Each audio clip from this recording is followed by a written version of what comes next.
Nasari Laya, saya dari Prodi Teknik Sipil. Saya akan menjelaskan tentang perencanaan transportasi berkelanjutan, di mana tingkat pertumbuhan ekonomi yang cukup tinggi di daerah perkotaan telah menarik arus urbanisasi yang tinggi. Hal ini menjadikan tingkat pertumbuhan penduduk dan pekerja yang cukup tinggi. Peningkatan perusahaan kualitas terutama pada perkotaan, kemacetan, dan juga tundaan pada beberapa ruas jalan. Tingkat pertumbuhan pergerakan yang sangat tinggi yang tidak mungkin dihambat sementara sarana prasarana transportasi sangat terbatas, mengakibatkan aksesibilitas dan juga mobilitas menjadi terganggu. Dalam program pembangunan jalan di daerah perkotaan membutuhkan biaya dalam jumlah sangat besar. Kemacetan lalu lintas tersebut telah menimbulkan akibat serius karena terjadinya pemborosan akibat pemakaian bahan bakar. Tingginya kasus pencemaran udara diindikasikan oleh konsentrasi gas NO2 yang dikeluarkan kendaraan bermotor. Perkotaan menawarkan banyak kesempatan baik di sektor formal maupun informal, dan tidak meratanya pertumbuhan wilayah di daerah pedalaman dibandingkan dengan daerah perkotaan. Hal ini menyebabkan tersedianya banyak lapangan kerja serta upah yang tinggi di daerah perkotaan dibandingkan di daerah pedalaman. Sebesar apapun kota dengan segala kelengkapannya pasti mempunyai batasan. Jika batas tersebut sudah terlampaui, maka akan terjadinya dampak yang sangat merugikan. Laju peningkatan kebutuhan transportasi tidak akan pernah ditampung oleh sistem prasarana transportasi. Hal ini disebabkan karena usaha peningkatan kualitas dan kuantitas pelayanan sistem prasarana transportasi pada suatu daerah tertentu akan meningkatkan aksesibilitas dan mobilitas di daerah tertentu, dan dapat meningkatkan aksesibilitas dan mobilitas di daerah yang sebaliknya akan dapat merangsang kembalinya terjadi peningkatan kebutuhan. Akan tetapi dengan pendekatan manajemen kebutuhan transportasi sehingga pergerakan yang ditimbulkan masih berada dalam syarat batas kondisi sosial, lingkungan, dan operasional. Sering terjadi dimanapun bahasa transportasi selalu tidak diprioritaskan bagi golongan masyarakat berpendapatan rendah. Transportasi selalu mempunyai dampak negatif bagi masyarakat yang hidup dalam kemiskinan. Kebijakan sosial seharusnya memberikan prioritas bagi tersedianya angkutan umum, pejalan kaki, dan kendaraan tidak bermotor yang mudah dijangkau bagi siapapun. Transportasi berkelanjutan salah satu aspek berkelanjutan menyeluruh yang memiliki 3 komponen yang saling berhubungan, yaitu lingkungan, masyarakat, dan juga ekonomi. Dalam interaksi tersebut, transportasi memegang peran penting dengan perencanaan dan penyediaan sistem transportasi harus memperhatikan segi ekonomi, lingkungan, dan juga masyarakat. Pendekatan konvensional digunakan oleh para perencana transportasi perkotaan dan para pengambilan keputusan adalah dengan mengakomodir setiap pertumbuhan kebutuhan transportasi dalam bentuk peningkatan kapasitas dan efisien prasarana. Sistem jaringan hal ini dilakukan dengan pembangunan prasarana baru, peningkatan kapasitas prasarana yang sangat sudah ada, dan peningkatan efisiensi penggunaan prasarana dengan berbagai perangkat kebijakan rekayasa dan manajemen lalu lintas yang ada. Pendekatan ini dirasakan sangat efektif untuk selang waktu pendek. Sejalan dengan peningkatan kebutuhan pergerakan dan urbanisasi yang sangat cepat, pendekatan ini sangat sulit dilaksanakan. Dilihat dari kebutuhan dana yang sangat besar, oleh karena itu, kebijakan pengembangan sistem prasarana transportasi perkotaan di Indonesia yang menggunakan pendekatan konvensional, ramal dan sediakan harus ditinggalkan dan diganti pendekatan baru ramal dan cegah.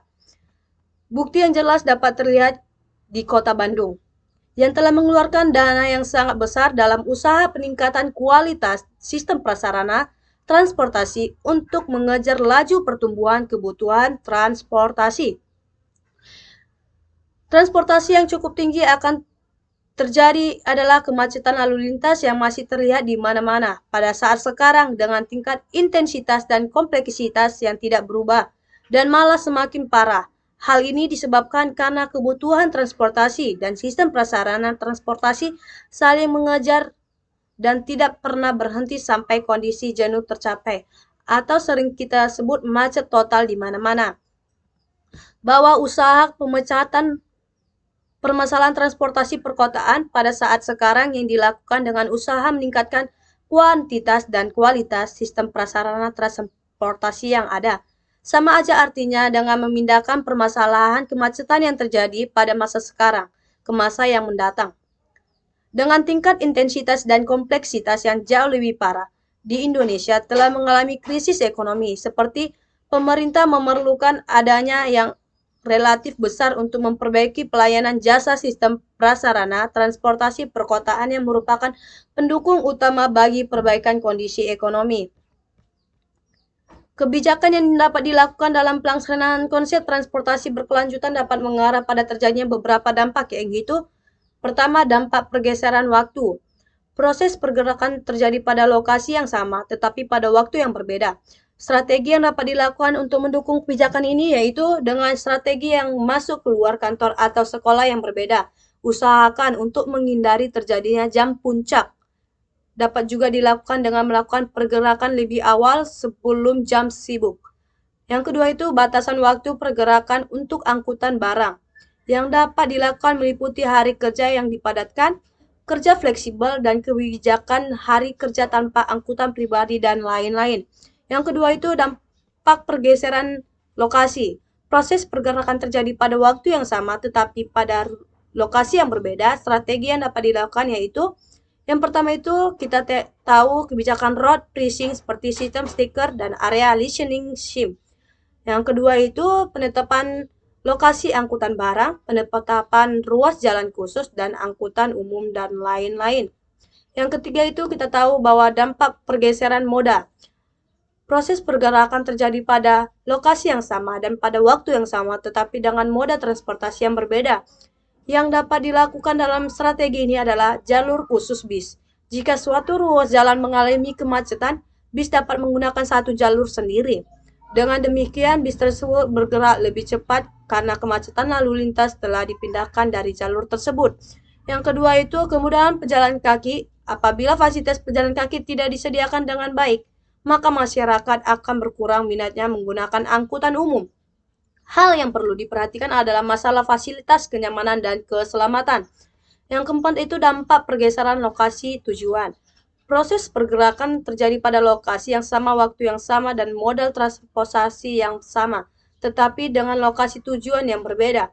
Strategi dapat dilakukan dengan cara pertama itu upaya mengarahkan pembangunan tata guna lahan sedemikian rupa sehingga pergerakan dibangkitkan hanya pada suatu lokasi yang saling berdekatan saja. Semakin jauh pelaku perjalanan bergerak dan semakin lama menggunakan jaringan jalan, maka semakin besar kontribusi pelaku perjalanan. Yang kedua itu penyebaran secara lebih merata. Lokasi pusat kegiatan utama sangat mendukung kebijakan perjalanan lokasi. Baik, dalam kesimpulan ini, kita dapat kebijakan pengembangan sistem transportasi perkotaan di Indonesia yang menggunakan pendekatan konvensional, yaitu ramal dan sediakan harus ditinggalkan, diganti dengan pendekatan baru, yaitu ramal dan cegah. Dengan melakukan usaha pengelolaan atau manajemen pada sisi kebutuhan transportasi yang dikenal dengan manajemen kebutuhan transportasi. Tulisan ini menjelaskan secara rinci tentang konsep perencanaan transportasi dan beberapa strategi yang dapat diterapkan di kota Indonesia. Kebijakan ini dapat dilakukan dalam pelaksanaan konsep manajemen kebutuhan transportasi. Sekian dari presentasi saya ucapkan terima kasih.